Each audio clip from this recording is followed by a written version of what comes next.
Hey y'all, this is Charlie Turner. I thought I'd take a little bit of time here and kind of redo the Skinner blend video I did, and I thought I'd talk to you guys a little bit about color and Skinner blending, which everybody seems to have problems with. I'll give you a few of my tricks, and I hope this helps you guys. So first off, there's a couple different things. Now, Cindy Litz, I'm not sure who came up with this. I believe it was her video, and you can check her out. Came up with taking a method like this and just 3 colors, and you can do it with 2, and blending that through the pasta machine. So I'm going to do that. I'm going to start with this for the moment. First off, I take my roller. Now this is just, I added some white to this. This is a beige that I mixed up. I'm working with Kato clay, which only comes in a few varieties of colors. So I do a lot of mixing, and if you look over there, I was mixing browns to give you an idea of just how I play around with this. And with me, it's hit or miss. I don't do formulas. Formulas to me, it just seems like it takes a lot of time, and I'm not a mathematician. Mathematician? Not into mathematics, so measuring and all that stuff drives me nuts. So excuse me. So what I actually do is just start putting pieces, just throwing pieces, different colors together. Like I'll take this and make a lighter color, and I'll just throw a couple small circles into that, add it up, and see what the color looks like. And it's fun for me. It's kind of like relaxing to just see what happens. The downfall of it is that once I've made a color, I can't make it again exactly the same way. So you've got to just kind of play around with what you're doing. So I flatten this a little bit, and always try to, if you've decided that you really love this color, for instance, only use part of it in your blends or whatever you're doing, so you've got a little bit left over. You can try to color match it, but you might want the darker color to add into something else later, so I try to save a little bit when I'm done. So I flattened this,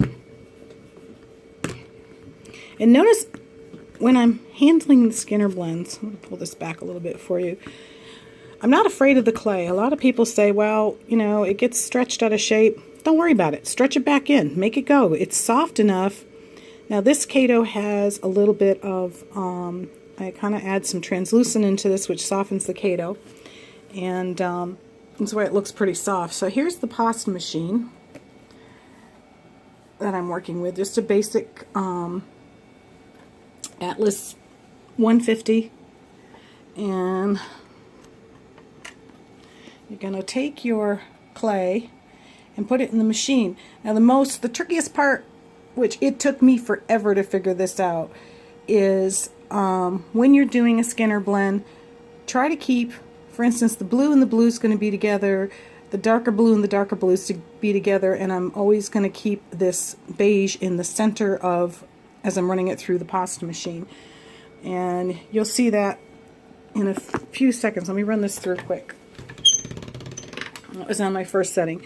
Now, if you've noticed, it doesn't match. I mean, oh my goodness, I've got this edge. Don't sweat it. What I do is I fold it down, and I'll push on it a little bit. Let's push these out of the way. So you can see, I'm just manipulating the clay so that it matches. You're going to get, some clays are, and I know this with other brands more so than I've seen with Kato. Some colors are going to be a little stretchier than others. If it really irritates you, then trim it off and you'll mix yourself a new color. But I don't bother with that. I just see it's not even at the top. I just keep working it. Again, it's not even. And what I end up doing is I'll push it and pull it until I get it where I want it.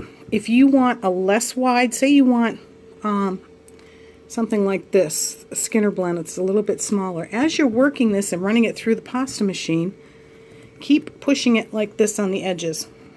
And you're eventually, and pull it, and push it.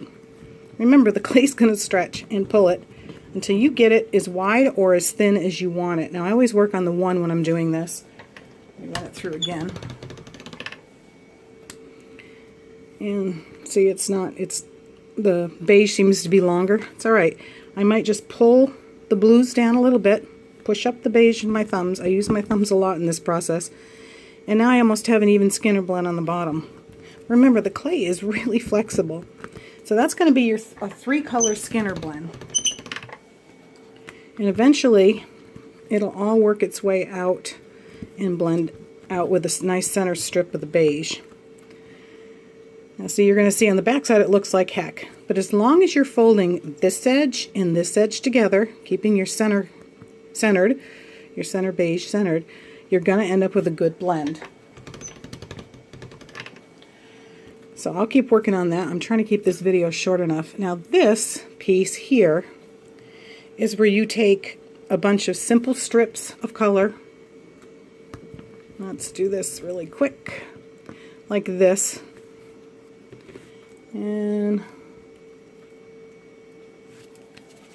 give me while I get my hands on this behind me. And mix your strips like this. They don't have to be all the same size.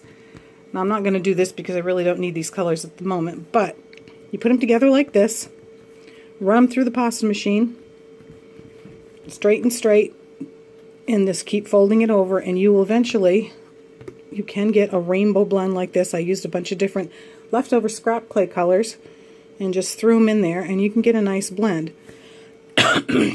Remembering always to stay light to light when you fold like this, dark to dark on that side. Now, there's a couple of different ways of doing Skinner blends.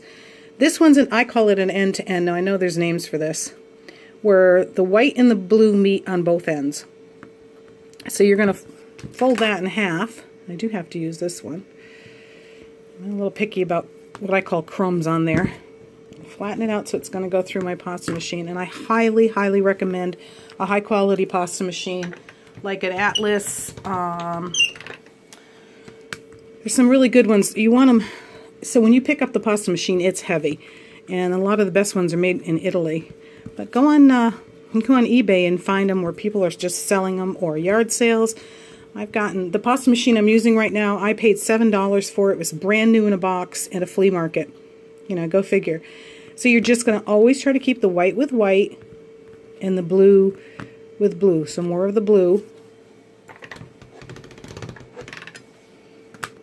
Always folding end to end. You know, you started with a lot of white on this side and a lot of blue on this side, and you'll eventually get to a really nice blend. And you got to keep going through that until you don't want to see anything like this on the back of it. You want this side and this side to be completely blended. Okay? Then you can do, say you want more yellow, you can add more yellow at any point in time. I don't have the yellow out here right now. Any point in time, I could take, if this blend's not coming out quite the way I want more orange, I could cut a piece. I'm not going to put the blue on it, but I could cut a piece, the same thickness, which is, and just add it to it and expand the Skinner blend. Don't be afraid to do that. If you wanted it a little whiter, you could add white to it. If you add another color, do it at a slight angle so you get more blend. But this particular Skinner blend, as you can see, I've got way more yellow on this side, so it's going to stay yellow here. And this is going to, the orange and the yellow is going to completely blend on this side. Okay, so you probably, you hear everybody say run it through 20 times, 20 or 30 times. Whenever you're absolutely clear, like this one, this Skinner blend is totally, on both sides is the color. There's no weird, there's a little bit of indifferent, a little bit of offish right there, but that's not really going to show up. So you're probably saying, okay, I've done, you can make them thicker or thinner. This is called an accordion fold. This is a great way to do Skinner blends if you want to store them. And say you've decided I want to do a Skinner blend roll with this. So what do I do now? You cut it off like this. I'll cut a small piece. Like this. And you can flatten this out. Just like this. It's not going to hurt it.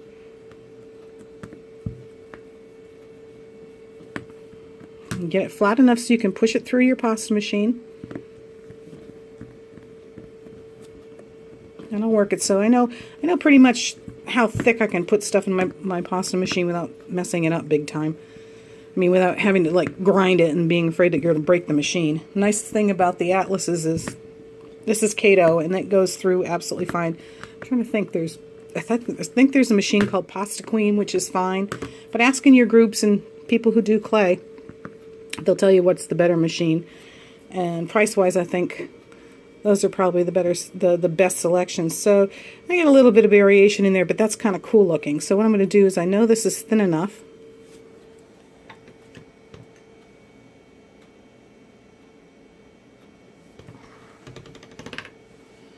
So I've now put that's kind of cool looking. I really like that just the way it is. Isn't that funny? But, so now I can take this and I can take it and go down another setting if I wanted to. So I've got it in setting 1, which is my thickest. I can go down to a 3.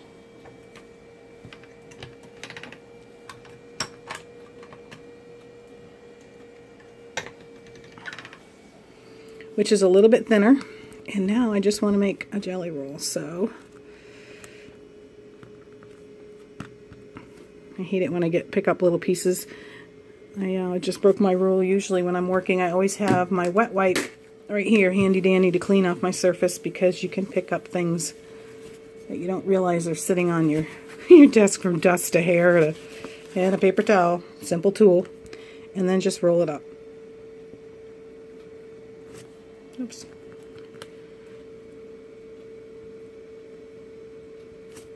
This is going to be a really interesting roll when I'm done with it.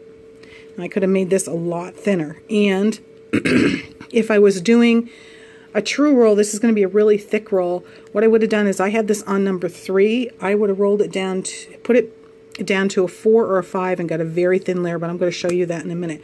So now most people will do it like this. And no, I'm not being all that neat right now. They get a Skinner blend. Oops, let me get this into the camera. That looks like that. And you're like, well, that's not quite the Skinner blend I was planning on. I wanted it a nice variation of the Skinner colors. So this is, I've gotten this particular one, and you see how it looks. Right now, this is at my number 1 setting. Okay? So I have taken a Skinner blend that was about this thick. It was probably equal to this. Once my blend is done, and I folded it in half like that, and then ran it through the pasta machine just to get it to a smaller piece. So this is on a 1. The way you do a really fine Skinner blend is, I'm going to now move this one down to my 3 on my setting.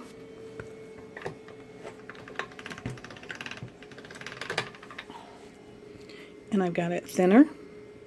And you can see just how much it's lengthened out. And now I'm going to move it on to the 4.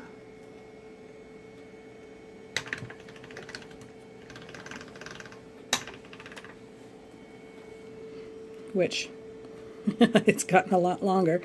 And if you really, really want to push it, you can push it down onto the 5. And when I do a 5, I usually cut this in half, because I hate having this long strand that I have to try to fight with to put together. So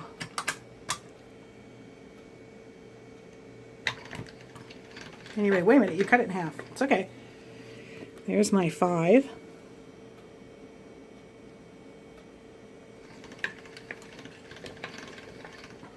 So I have this on a very, very, very thin piece.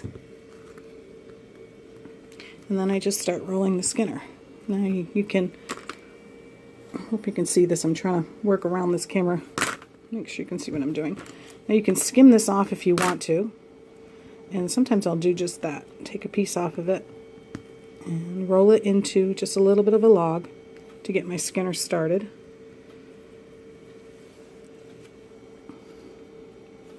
To be careful, because I see little bits of crumbs over there. Roll it into just a log shape. And I'm not picky how thick it is. Make sure.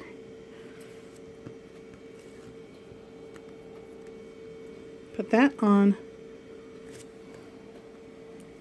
the Skinner blend and start rolling it.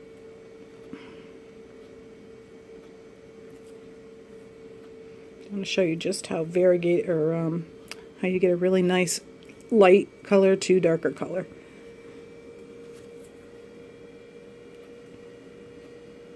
You'll see me scratching off little bits and pieces. I don't like anything in there.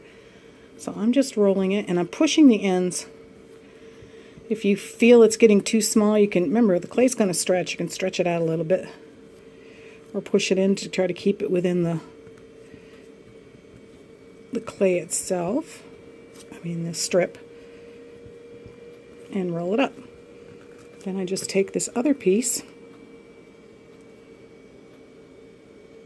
There's a little piece of something on there. And then I'll add it as close as I can. Make sure there's nothing strange on there. And roll it again. So now I've created a really nice blend that's purely a gorgeous Skinner blend color. Now if you have some, excuse me, this is allergy season for me. Okay, now if you have some leftover or whatever color it was that you started with, which I don't think it was that one. I've been playing with browns. This is just a touch darker. I could go put another layer of that on there. But let's roll that down a little bit.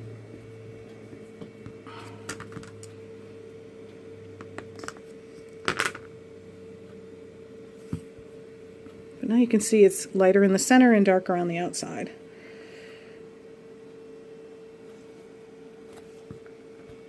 I hope that helps you guys, and I'll do some more Skinner blends later. So have a great day. I hope that helped. Now you know how to go from here to here to get a nice deep rich Skinner blend. Have a great day. Bye now.